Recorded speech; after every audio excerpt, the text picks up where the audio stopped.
Assalamualaikum warahmatullahi wabarakatuh. Bismillahirrahmanirrahim. Alhamdulillah rabbil alamin. Wassalatu wassalamu ala asyrafil anbiya wal mursalin wa ala alihi wa sahbihi ajma'in. Rabbi shrah li sadri wa yassir li amri wahlul 'uqdatam min lisani yafqahu qawli. Terlebih dahulu marilah kita sama-sama memanjatkan setinggi-tinggi kesyukuran. Alhamdulillah kita masih diberi kesempatan oleh Allah SWT pada hari yang mulia ini untuk kita solat Jumaat bersama-sama pada hari ini. Dan sebelum itu kita ada sedikit perkongsian ilmu dan pengalaman di dalam bidang yang dipanggil bidang fiqh al-mawaris ataupun ilmu pewarisan ataupun yang dipanggil ilmu faraid. Tajuk yang saya bawa hari ini ialah mengenai wasiat, iaitu apa yang tersurat dan apa yang tersirat. Tuan-tuan, bila sebut mengenai wasiat ni mungkin ramai yang telah pun memberi keterangan ataupun penjelasan apa itu wasiat dari segi hukum, undang-undang dan bagaimana pelaksanaannya di Malaysia. Cumanya saya nak kongsikan beberapa perkara yang mungkin telah pun sentuh sebelum ni, InsyaAllah semoga ianya diambil ibrah, dan diambil contoh-contoh yang saya akan berikan supaya kita tidak terkeliru. Tuan-tuan, bila sebut mengenai wasiat ni, ramai di antara kita yang faham bahawa wasiat ini adalah satu keperluan. Tapi keperluan yang bagaimana, yang di mana, masa bila, ini yang menjadi persoalan. Siapa yang perlu buat wasiat juga menjadi persoalan. A'udzubillahi minasyaitonirrajim. Min ba'di wasiyati yusi biha aw dain. Dalam surah An-Nisa ayat 11 yang disebut bahagian masing-masing. Bila berlaku saja kematian, bahagian waris-waris ini telah pun ditentukan dalam surah An-Nisa ayat 11, ayat 12, ayat 176. Namun begitu, sebelum pembahagian faraid itu dibuat, Allah kata apa tadi? Min ba'di wasiyati yusi biha aw dain. Selesaikan wasiat dan selesaikan hutang si mati terlebih dahulu. Tapi persoalannya, wasiat yang bagaimana yang wajib kita tunaikan? Ini persoalan besar yang dalam masyarakat kita sehingga hari ini. Ada setengah orang buat wasiat, buat wasiat ni sepatutnya memudahkan waris-waris untuk menguruskan harta pusakanya setelah berlaku kematian. Namun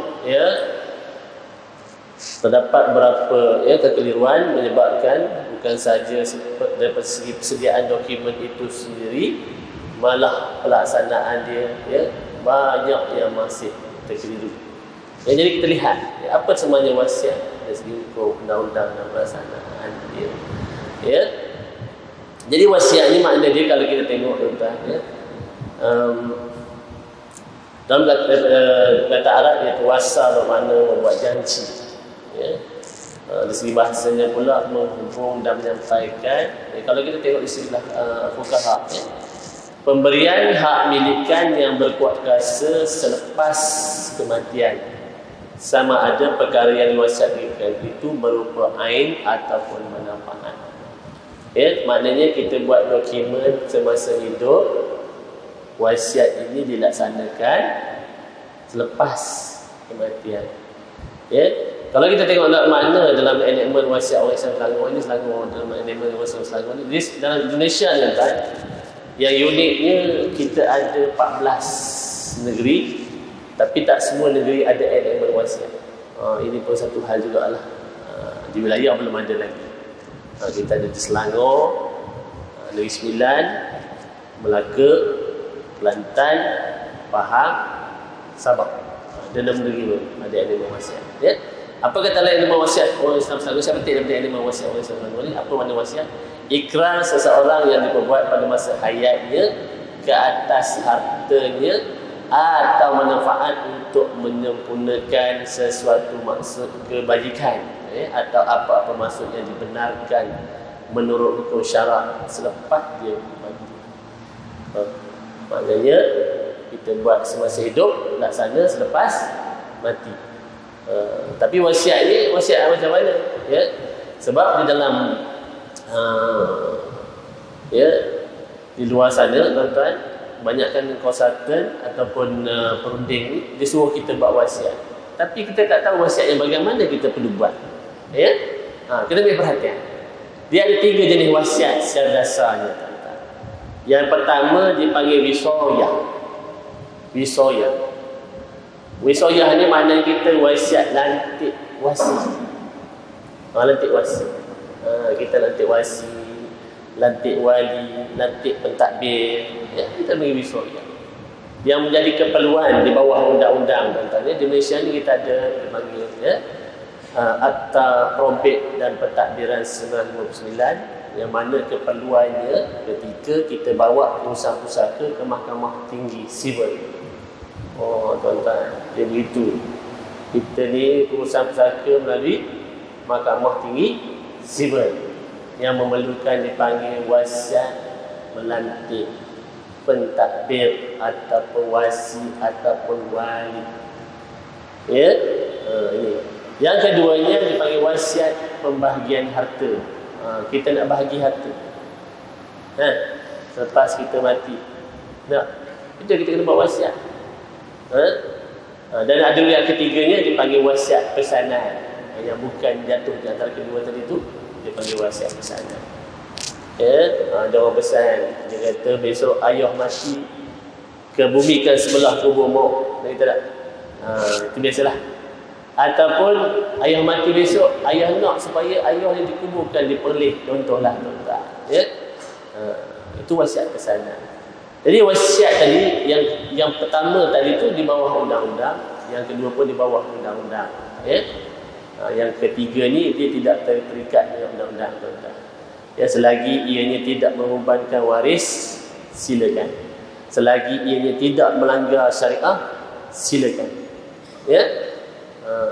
Mana tak wajib lah. Jadi maknanya dari segi hukum dan undang-undangnya, sekarang ni kita nak bincang 2 perkara, ya? Iaitu wisoyah dan wasiyah, ataupun wisoyah tu nanti wasiat pembagian harta. Ya? Tuan-tuan, ya, ada beberapa keliruan lain berlaku. Sebenarnya ada satu ayat, ya, dalam surah Al-Baqarah ayat 180. Tuan-tuan dengar, ya? A'udzubillahi minasyaitonir rajim. Kutiba alaikum idza hadara ahadakum mautu in taraka wa khairul warisiyatu lil walidaini wal aqrabin bil ma'rufi haqqan 'alal muttaqin. Ya, Allah kata apa? Diwajibkan ke atas kamu apabila seorang di antara kamu kedatangan tanda-tanda maut, jika ia meninggalkan harta yang banyak, berwasiat kepada ibu bapa, kaum kerabat secara makruf. Ini adalah kewajipan bagi orang-orang yang bertakwa. Tapi tuan-tuan, setelah turunnya ayat-ayat tadi yang 11, ayat 12, ayat 176 surah An-Nisa, ya, ayat ini telah pun dinasahkan. Maknanya walaupun pada mulanya kita boleh wasiat kepada kaum keluarga, ya, tetapi setelah dah turunnya ayat-ayat 11, ayat 12, ayat 176 surah An-Nisa, Allah telah pun tentukan bahagian kita masing-masing. Ya, dan ayat 11 itu disebut, ya, laki 2 bahagian, perempuan 1, 2 nisbah 1. Itu jelas.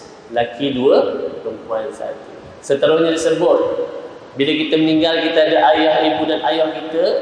Ya, ibu dan ayah kita dapat 1/6 seorang. Ya, ini basic. Begitu juga kalau suami meninggal, ayat 12 tersebut. Suami meninggal, isteri dapat 1/8 jika kita ada anak. Kalau ada anak 1/4. Ada anak 1/4, ada anak 1/8.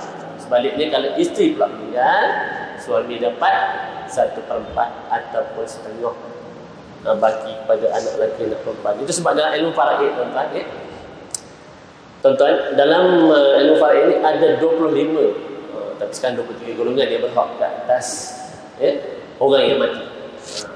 Ya, 25 golongan ataupun 23 golongan. Ya. 13 lelaki, ya. Sebab 15 lelaki, 10 perempuan. Ya. Itu ataupun 23 dengan 9, ya. Jadi 13 ataupun 9, ya. Jadi bila berlaku kematian, ya, jika kita ada bapa, kita ada anak lelaki. Ini kita perhatikan. Basic, ya. Ini basic dalam ilmu faraid. Bila kita ada bapa, bila kita ada anak lelaki, secara asalnya cuma 5 orang sahaja yang berhak ke atas atau pusaka kita. Ini basic dalam ilmu faraid, ya. Itu sebab orang yang tak ada ayah, tak ada anak lelaki ni yang kena ambil. Ya. Sebab bila kita ada ayah yang berhak cuma ayah, ibu, suami atau isteri, anak lelaki, anak perempuan.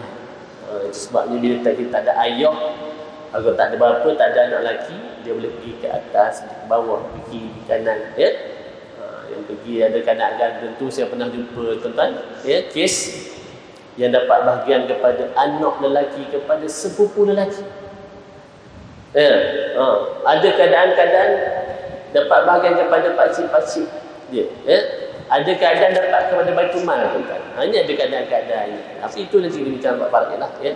Jadi apa yang saya bincang pada hari ini, bahawa setiap orang ni bila berlaku kematian telah pun ditentukan bahagian masing-masing. Ya, itu jelas. Itu jelas tu, ya. Apa kata Rasulullah? Tuan-tuan, ya. Innallaha qad a'ta likulli dhi haqqin haqqahu fala wasiyata liwaris. Ya. Apa kata Rasulullah? Sesungguhnya Allah Ta'ala telah pun memberikan setiap orang yang berhak itu akan hak. Kita masing-masing sudah ada hak masing-masing sebaik saja berlaku kematian. Ya? Jangan gaduh-gaduh. Yang menjadi persoalannya inilah, Al-Quran dah tetapkan bahagian kita gaduh. Tak? Itu sebabnya, ya, di dalam ilmu faraid ini ada ruang. Orang yang dapat bahagiannya boleh lepaskan bahagiannya. Dia dipanggil al-taqarush, dia panggil boleh lepaskan bahagian. Tak? Ini yang payah. Ya? Apa kata Rasulullah lagi? Fala wasiyata liwaris. Oleh kerana itu tidak harus berwasiat kepada waris. Mana waris-waris yang diletakkan dari bahagian tadi, dia tidak berhak lagi dalam wasiat. Ini yang perlu jelas, tuan-tuan. Ya? Mungkin banyak dah kita dengar ceramah dah, tapi kita tak faham dah. Ini tuan-tuan. Ya, banyak orang kita ni, ramai orang kita masih lagi berwasiat kepada waris-waris. Siapa waris-waris kita? Ayah kita waris, ibu kita waris, isteri kita waris, suami kita waris, ya? Anak-anak kita waris. Jadi orang-orang macam ni tidak berhak menerima wasiat. Secara asalnya tidak berhak. Begitu, tuan-tuan. Jadi siapa yang boleh menerima wasiat? Siapa tuan-tuan? Kita ada anak angkat. Nak angkat. Bagilah wasiat pada anak angkat. Kita ada anak tiri. Bagilah pada anak tiri yang tidak berhak. Ya. Ataupun kita ada adik-beradik. Adik-beradik. Ini yang jarang. Itu sebab wasiat ini, ya, dia tujuan dia kita ada wasiat ini untuk membagi harta kepada orang yang tidak dapat bahagian. Bukan orang yang dapat bahagian faraid, tuan-tuan. Ya. Sebabnya kita ni ada adik-beradik susah. Tak? Adik-beradik kita. Orang kita ni wasiat, dia kata nak wasiat kepada pusat tahfiz. Kan? Pada masjid. Sedangkan dia ada beradik yang susah. Yang lebih afdal menerima wasiat, tuan-tuan. Ini yang disebut. Ini adik-beradik kita nak cari gaduh tak? Betul tak? Sepatutnya adik-beradik kita yang menerima wasiat kita bagi wasiat. Sebab dia berhak, sebab dia bukan waris kita. Tapi ada keadaan-keadaan tentu adik-beradik akan jadi waris. Itu kadang-kadang itu. Begitu juga cucu pula. Kita ada cucu. Kita ada cucu. Ada cucu. Yang kita nak bagi pada cucu kita. Apa? Wasiat. Itu sebabnya kalau kepada waris-waris ni, dia tidak berhak menerima wasiat. Apa yang boleh kita buat kalau kata waris-waris ni ada kita nak bagi pada waris, ya? Boleh buat cara lain lah. Contohnya boleh buat melalui hibah, melalui amanah. Itu boleh. Namun begitu tuan-tuan, ya, walaupun secara dasarnya waris-waris ini tidak boleh menerima wasiat, tuan-tuan kena faham, ya. Berlaku saja kematian dalam kuliah yang lepas atau sekiranya yang lepas saya beritahu, sebaik saja berlaku kematian, ya, hak harta itu berpindah kepada siapa? Waris yang berhak di bawah hukum faraid. Ya, itu sebabnya fuqaha ulama sebagai besarnya berpandangan bahawa kalau kita buat wasiat kepada waris boleh dengan syarat. Dengan syarat. Syaratnya macam mana? Syaratnya wasiat itu dipersetujui oleh semua waris. Masa bila? Tadi kan melaksanakan wasiat itu selepas mati kan? Maknanya kalau waris-waris setuju selepas kematian kita, kita buat wasiat. Contohnya saya buat wasiat kepada anak saya. Tapi dalam hadis tadi sebut tidak berhak kan? Saya buat wasiat kepada saya. Tetapi selepas kematian saya, ke semua waris-waris saya tadi kita setuju dengan wasiat yang saya tinggalkan tadi itu. Tak ada masalah lah. Bolehlah laksanakan tuan-tuan. Ya. Walaupun ada imam-imam yang pandangan, terutamanya Imam Maliki, dia kata kalau kita buat wasiat kepada waris secara mutlaknya tidak sah walaupun waris-waris setuju. Ini Imam Maliki pandangan. Namun itu sebagian besarnya bersetuju bahawa kita buat wasiat kepada waris, kalau waris-waris ini bersetuju selepas berlaku kematian kita, tak ada masalah. Sebab tadi saya kata tadi, kuasa harta pusaka kepada siapa tuan-tuan? Waris. Maknanya dia lepaskan bahagian dia. Itu yang kita perintah harusnya. Dia lepaskan bahagian dia bagi kepada salah seorang anak saya, contohlah. Tapi biasanya payah tuan-tuan. Mana tak? Nak lepaskan bahagian itu mudah tak tuan-tuan? Walaupun banyak kes lah. Banyak kes yang saya jumpa, ramai waris-waris ni dia boleh bersetuju dengan wasiat yang ditinggalkan oleh ayah dia ataupun orang tua yang meninggal tadi. Tak ada masalah. Ini kena faham. Itu yang pertama. Maknanya wasiat ini hanyalah secara dasarnya kepada bukan waris. Waris-waris tidak berhak menerima wasiat kecuali disetujui oleh waris selepas kematian. Macam mana pula dia kata, ada pula orang tu dia kata, Tuan Haji, masa kita hidup dulu, ayah dah setuju, kami dah setuju semua dah. Setuju masa hidup, tuan-tuan. 5 orang anak-anak ni, ayah buat wasiat. Alung ayah bagi yang ni, Angah alung bagi yang ni, yang tengah ayah bagi ni, yang nombor 4 ayah bagi ni, yang nombor 5 ayah bagi ni. Setuju semua? Setuju masa hidup. Tetapi selepas kematian ada anak yang cabar. Dengar balik. Setuju masa hidup, tetapi wasiat tersebut dicabar selepas kematian. Persetujuan masa hidup tidak terpatah. Sebab dinamakan wasiat ini pelaksanaan dia lepas mati. Persetujuan itu kena dibuat selepas mati, walaupun masa hidup telah setuju, tapi kalau selepas mati ada yang cabar, wasiat tersebut boleh batal. Kena bawa ke mahkamah syariah. Tuan-tuan, saya suka mengingatkan diri saya dan tuan-tuan, walau apa pun dokumen yang kita sediakan semasa kita hidup, kita buat wasiat, buat hibah, hatta ada orang dia pindah milik pada anak-anak dah. Betul tak? Dia pindah milik tanah, pindah milik rumah pada anak. Tetapi selepas kematian dia, kalau ada waris-waris yang cabar, kena bawa ke mahkamah syariah. Tentang wasiat tadi, kalau ada yang cabar, kita kena sahkan di mahkamah syariah. Begitu juga dengan hibah. Kalau ada yang cabar, kena bawa ke mahkamah syariah terlebih dahulu sebelum kita dapatkan perintah. Ni walaupun transfer tuan, ada anak yang cabar. Dia kata ayah tu transfer pindah milik kepada abang dia, masa tu ayah kena paksa. Tuan, walaupun dalam geran ni tuan dipanggil indivisible. Nama dalam geran dia tak boleh dicabar, tetapi boleh dicabar apabila adanya keadaan dia under duress ataupun adanya unsur-unsur penipuan. Boleh dibawa ke mahkamah dan dicabar. Ini kena diwakil. Okey, itu yang pertama sebenarnya. Orang yang boleh menerima wasiat ni mestilah bukan waris. Okey. Perkara kedua yang besarnya perlu kita ambil perhatian, wasiat ni terhad, tuan-tuan. Terhadnya macam mana? Bukan semua harta kita boleh wasiatkan. Kita tengok hadis ya, di mana ketika Sa'ad bin Waqqas dia hendak mewasiatkan harta dia. Dia sedang sakit. Dia tanya Rasulullah. Dia nak mewakafkan semua harta. Rasulullah kata jangan. 3/4 Rasulullah. Rasulullah kata jangan. Setengah pun jangan. Last sekali 1/3 macam mana? 1/3 Rasulullah kata itu pun sudah banyak. Kata.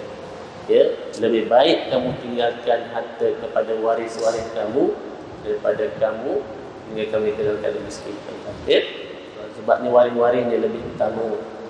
Macam sebabnya dalam keadaan-keadaan tertentu kalau kita harta tak banyak tuan-tuan, memang tidak digalakkan buat wasiat. Nanti tuan-tuan kena faham.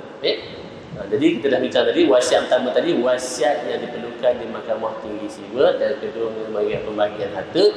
Bahagian pembahagian harta ni mestilah bahagian pembahagian wasiat pembahagian harta ni mestilah memenuhi syarat dua syarat. Pertamanya kepada bukan waris dan tidak boleh lebih daripada 1/3. 1/3 pula bukan daripada keseluruhan harta kan. Tadi saya dah baca ayat ni. Min ba'di wasiyati yusi biha aw dain, setelah ditolak wasiat, setelah ditolak hutang.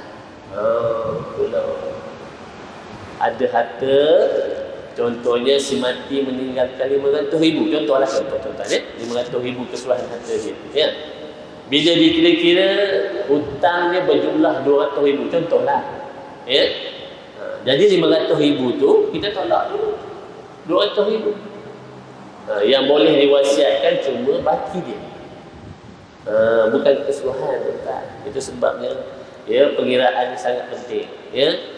Kita tak nak mengenai waris-waris yang tinggal. Itu sebabnya ya yang pertamanya perlu dipenuhi ya tanggungan si mati tadi. Hutang selesaikan. Baru dikira wasiat. Maknanya 1/3 tadi tu daripada mana? Daripada 300,000 dah. Maknanya 100,000 lah saja boleh wasiat ni. Itu. Ya. Kalau lebih macam mana? Ini satu soalan. Tadi pada waris, sekarang ni lebih pula 1/3. Bila lebih pada 1/3 pun kena mendapat persetujuan waris. Kalau waris setuju, selesai. Kalau waris setuju, kita kena bawa ke mahkamah syariah. Kita ucap ke mahkamah boleh lebih. Itu tuan-tuan kena faham. Dua perkara ni yang sangat-sangat penting. Ya, di mana bila kita buat wasiat, yang banyaknya orang kita ni saya tengok, ya, kebanyakan yang saya jumpa lah pengalaman saya dalam hampir 10 tahun dalam bidang ni, bila orang buat wasiat, ya, dia ikut suku. Dia wasiat kepada anak dia hampir keseluruhan harta. Suami biasanya dia wasiat kepada isteri kepada anak. Tapi isteri jarang wasiat kepada suami tu. Orang dia kata suami ni tak boleh dapat harta dia. Bukan begitu tuan-tuan ni. Sama ada wasiat atau tak ada wasiat, waris-waris tetap ada bahagian dia. Kecuali waris atau wasiat tersebut mengikut hukum dan mengikut undang-undang. Kita ada hukum, kita ada undang-undang, ya. Dua-dua benda ni diambil kira dalam penyediaan dokumen dan dalam pelaksanaan dokumen yang kita buat tersebut. Ini yang menjadi masalah yang banyak keluar berlaku. Kita bagi ikut suka hati tak. Ini berlaku kan. Itu saya kata tadi, dokumen ni ada dah. Dia kata Tuan Haji ni saya dah buat wasiat. Selesai dah. Tak begitu tuan-tuan. Kita ada undang-undang. Proses undang-undang yang perlu kita lalui. Berlaku saja kematian, kena tengok harta kita banyak mana. Dia sekarang ni tengok 2 juta ke atas ke 2 juta ke bawah. Tuan-tuan kena perhatian. Ini yang sekarang ni. 2 juta ke bawah, kita ada rumah, ada tanah, permohonan dibawa ke mana tuan-tuan? Dibawa ke pejabat zakat kecil. Sekarang boleh mohon online. Tuan-tuan pergi online, mohon online. Tuan-tuan ada zakat boleh mohon. Kalau lebih sampai 1 juta dan ke atas, kena buat permohonan di Mahkamah Tinggi Sivil. Jadi keperluan wasiat macam mana? Keperluan wasiatnya yang perlu di Mahkamah Tinggi Sivil. Itu sebabnya orang kata tak ada wasiat harta terbeku. Tuan-tuan, tak tepat. Tak. Yang tepatnya apa? Yang tepatnya waris-waris bertanggungjawab. Sama ada wasiat atau tak ada wasiat yang ditinggalkan oleh si mati, waris-waris wajib melaksanakan tanggungjawab. Apa tanggungjawab dia? Yang pertama, selesaikan jenazah. Ini semua tu. Ini yang kedua ni, selesaikan wasiat si mati. Tuan-tuan, jika wasiat tersebut mengikut hukum dan undang-undang, ini yang wajib kita laksanakan. Bukan wasiat itu. Kalau wasiat kepada waris-waris, itu dia sekarang tanggungjawab saja. Dia tak wajib ikut, kecuali kalau waris-waris setuju. Tapi kalau ada wasiat, contohnya saya wasiatkan kepada anak angkat saya 1/3 daripada harta saya, yang itu waris-waris wajib tunai. Ini perlu kita. Ya. Yang ketiganya, kalau ada hutang si mati, selesaikan hutang si mati. Yang keempat, barulah faraiz. Jadi kita letak tadi daripada 500,000, tolak hutang 200,000, tinggal 300. 100 kita dah wasiatkan tadi kan, tinggal 200 yang difaraiz. Dia begitu kaedah, lebih kurang lah tuan-tuan, ya. Masa singkat ni supaya tuan-tuan faham.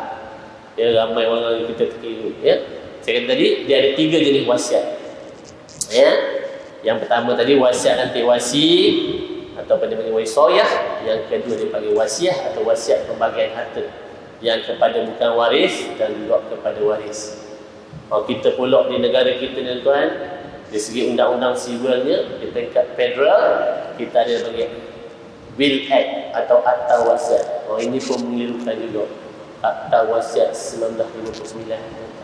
Akta ini tidak terguna pakai bagi orang Islam. Contohnya iaitu untuk orang bukan Islam. Ya, kita kalau ada undang-undang wasiat ni peringkat negeri, enakmen wasiat negeri. Tapi wilayah ni tak ada enakmen wasiat. Hakim yang buat keputusan yang berdasarkan kepada kitab-kitab yang ada dan berdasarkan kepada hukum-hukum yang ada. Itu dah 2 wasiat. Yang ketiganya tadi, kita dipanggil wasiat pesanan. Wasiat pesanan ni tuan-tuan, ramai orang buat pun juga ikut suka hati dah. Dia ada orang buat wasiat, dia kata esok kalau abang mati, ayang janganlah kahwin lagi. Boleh ke tuan-tuan? Tak boleh lah tuan-tuan. Selagi ianya tidak bercanggah dengan syariat, silakan tuan-tuan. Kalau waris-waris tidak membebankan waris-waris, laksanakan. Contohnya kalau ada wasiat, contohnya esok ayah meninggal jangan lupa semayang. Itu biasa lah. Jangan lupakan doakan ayah. Ini yang kita tuan-tuan, sebab banyak yang kita ni buat. Tak apalah, nak buat tadi, tapi kena faham 3 tadi. Dan ada satu lagi jenis wasiat tuan-tuan yang mungkin jarang tuan-tuan dengar, yang dipanggil wasiat wajibah. Ini wasiat wajibah jarang tuan-tuan dengar. Malah tak pernah tak pernah dengar wasiat wajibah ni. Wasiat wajibah tuan-tuan, dia sebab di wilayah ni tak ada undang-undang khas elemen, tapi di kita ada dipanggil fatwa, Majlis Fatwa Kebangsaan. Majlis Fatwa Kebangsaan ni dia ada berfatwakan bahawa cucu, tuan-tuan dengar baik, cucu di bawah anak lelaki atau anak perempuan, sama ada cucu lelaki atau cucu perempuan yang kematian ayah dia atau ibu dia terlebih dahulu pada datuk dia. Faham tak? Betul? Saya contoh saya lah. Ambil saya. Saya ada anak.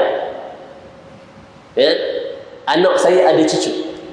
Anak lelaki dan anak perempuan, ada cucu lelaki dan cucu perempuan. Tiba-tiba anak saya meninggal dulu.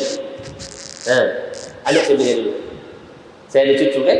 Ada cucu lelaki, ada cucu perempuan. Dengar baik. Maknanya bila anak saya meninggal, kemudian saya meninggal dulu, apa jadi? Kalau dari segi hukum faraiz tuan-tuan, dalam banyak keadaan bila datuk meninggal, cucu ni terhalang. Dia maknanya dia tak dapat bahagian, dia bukan waris tuan-tuan. Contoh saya ada 2 orang anak lelaki kan? 2 orang anak lelaki. Anak lelaki pertama saya meninggal terlebih dahulu. Sedangkan saya ada anak lelaki kedua. Anak lelaki kedua saya menghalang cucu yang di bawah anak lelaki pertama dapat harta saya apabila saya meninggal. Itu hukum faraiz. Tetapi kita ada fatwa yang telah difatwakan oleh Majlis Fatwa Kebangsaan yang membolehkan cucu lelaki, cucu perempuan yang dalam keadaan ini yang dipanggil patah titi. Orang Kedah panggil patah titi tu tak? Maknanya dia terputus, dia putus perpuasan. Dia boleh buat petikan ke atas harta datuk. Tapi di wilayah ni saya tak pasti macam mana dia punya prosedur ya. Tapi Selangor kita dah ada ya. Dalam enactment wasiat orang Islam Selangor 99 pindaan 2016 telah pun dengan jelas dalam klausa tertentu menyebut bahawa cucu-cucu yang dipanggil di bawah kategori patah titi. Contoh jadilah search dalam Mr. Google kita apa itu patah titi. Ya. Cucu gini boleh buat tuan. Dia panggil wasiat wajibah. Ya. Tapi ada had dia. Had dia macam mana?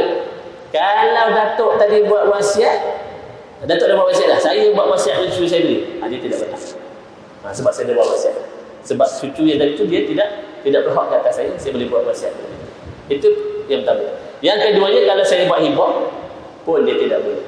Maknanya kalau tak ada wasiat, tak ada hibah, cucu ni boleh buat teruskan dan hak dia cuma maksimum dia 1/3 daripada harta saya ataupun bahagian bapa dia ataupun anak saya tadi berapa bahagian dia ya. Dia maksimum dia 1/3 sahaja daripada harta saya. Itu dia ya. Bagi wasiat wajib ya. Jadi ini yang banyak berkeliruan tuan ya. Sebabnya orang kita ni ya, enactment negeri-negeri pun berbeza-beza tuan-tuan ya. Selangor dengan enactment dia ada sedikit perbezaan. Negeri Sembilan, Melaka, Kelantan, Sabah dan akhir sekali Pahang yang latest punya Pahang.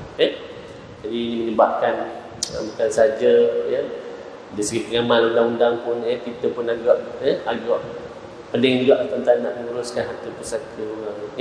Tapi yang perlu yang tuan-tuan ambil perhatian pada hari ini ya, yang pertamanya kalau kita buat wasiat, tuan-tuan Rasulullah kata apa tadi?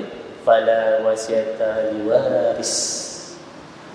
Ya, wasiat tidak boleh diberi kepada waris. Sebab apa tuan-tuan? Waris-waris sudah dah hak milik hukum para ini kena jelas. Kalau tuan-tuan buat juga kepada waris, syarat dia waris-waris, semua waris mestilah bersetuju selepas kematian kita. Itu poin pertama.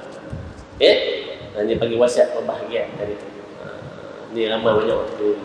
Tak apa tuan-tuan, kalau nak buat. Tapi janganlah gaduh pula tak. Sebab kalau waris-waris tak setuju tak boleh. Tapi kalau kita nak buat pada bukan waris, itu. Yang keduanya, mestilah tidak lebih daripada 1/3 daripada harta si mati. Itu yang dipanggil wasiat. Kita nak mewariskan harta. Di samping itu ada wasiat-wasiat lain lagi yang saya jelaskan tadi, yang dia panggil wasiat lantik pentadbir, lantik wasi. Itu keperluan bagi orang-orang tertentu. Harta dia lebih 2 juta, lebih terutama. Tuan-tuan kalau lebih 1 juta pun tuan-tuan buatlah. Tuan-tuan buat sendiri pun boleh. Tengok dalam Mr. Google tu cara nak buat, boleh buat sendiri sebenarnya tuan-tuan. Tapi maklumlah kita buat sendiri ni tidak kepastian dia dari segi pelaksanaan besok dah. Kena ikut bahasa undang-undang lah. Boleh buat sendiri, tak ada masalah. Tuan-tuan, saya banyak jumpa dalam masyarakat kita ni ya. Kita disuruh buat wasiat. Tetapi wasiat bagaimana? Kita tanya, wasiat apa yang saya perlu buat? Dalam keadaan-keadaan tertentu sebenarnya ramai tak perlu buat wasiat. Tuan-tuan dengar tadi kan? Banyakkan dari kita sebenarnya tak perlu buat wasiat. Tapi dalam keadaan-keadaan tertentu tuan-tuan satu keperluan yang mendesak buatlah. Terutamanya tadi tu orang yang ada anak angkat, orang yang mungkin tak ada anak, yang mungkin nak melaksanakan hasrat-hasrat tertentu, nak buat kebajikan kepada adik-beradik, nak buat nak bersedekah tapi tak sempat nak masa hidup ataupun nak pakai duit dah. Kita letaklah dalam wasiat. Aku dengan ini mewasiatkan 1/3 daripada akaun, contohnya akaun apa sebutlah kepada orang-orang tertentu ataupun pusat-pusat ataupun institusi itu buat. Jadi pemahaman tentang wasiat itu tuan-tuan faham. Itu sebab saya kata tadi tajuk kita pada hari ini ialah apa yang tersurat, apa yang tersirat. Moga tuan-tuan faham. Ya.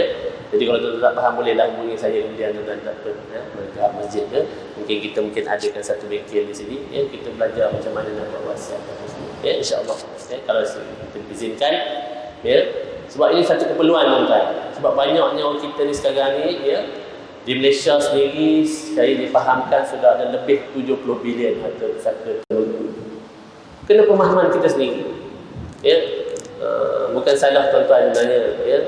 Bukan 100% disalahkanlah. Satunya, ya, kita selain pada pemahaman itu, kita ada undang-undang yang juga agak mengilui. Ya, undang-undang tanah juga terlibat. Kita ada lebih 100, ya, 100 elemen dan akta yang terlibat untuk mengurus harta pusaka. Ya, tanah Selangor lain, tanah di Kuala Lumpur ni lain, tanah di Kelantan lain, tanah adat lain sekali. Tanah di Sarawak lain pula. Pening juga. Okay. Jadi wasiat ni yang kita bincang pada hari ini, kita buat tujuan dia untuk memudah cara. Itu ambil poin tu. Kita nak memudah cara. Itu sebabnya kita masa hidup ni kita lebih sepakat. Nak buat wasiat ke, nak buat hibah ke, nak buat amanah ke. Sebab harta ni dia amanah kepada kita tuan-tuan, supaya kita urus. Jangan sewenang-wenang je tuan-tuan. Besok tuan-tuan yang semua termasuk saya akan tanya tuan-tuan. Sebab apa kamu tak uruskan harta kamu? Salah kita. Dan kita pula menyebabkan waris-waris kita berdosa disebabkan harta kita. Bukan saja kita berdosa, malah waris-waris kita berdosa disebabkan harta kita sebab kita tak uruskan dengan baik. Ya, menyebabkan waris-waris dengan itu. Sebab pemahaman kita dalam ilmu pewarisan ini sangat-sangat berat. Ya. Jadi dengan itu tuan-tuan, saya mohon maaf banyak-banyak. Jadi tuan-tuan pada hari ini yang dalam masa sesingkat ini, ya, dah mungkin tuan-tuan ambil ibrah, ya, daripada apa yang kita bicarakan pada tengah hari ini, ya. Semoga ia menjadi panduan, ya, kepada kita semua, ya, nak buat, ya, wasiat ataupun nak uruskan harta pusaka ni bila berlaku kematian macam mana, ya. Ini sangat-sangat penting. Sedih tuan-tuan. Orang Islam ni banyak harta tetapi tidak diuruskan dengan betul. Jadi saya sekali lagi saya mohon maaf, ya, di atas kekhilafan ataupun kesilapan yang saya lakukan. Ya, dengan itu saya sudahi dengan wabillahi taufiq wa hidayah. Wassalamualaikum warahmatullahi wabarakatuh.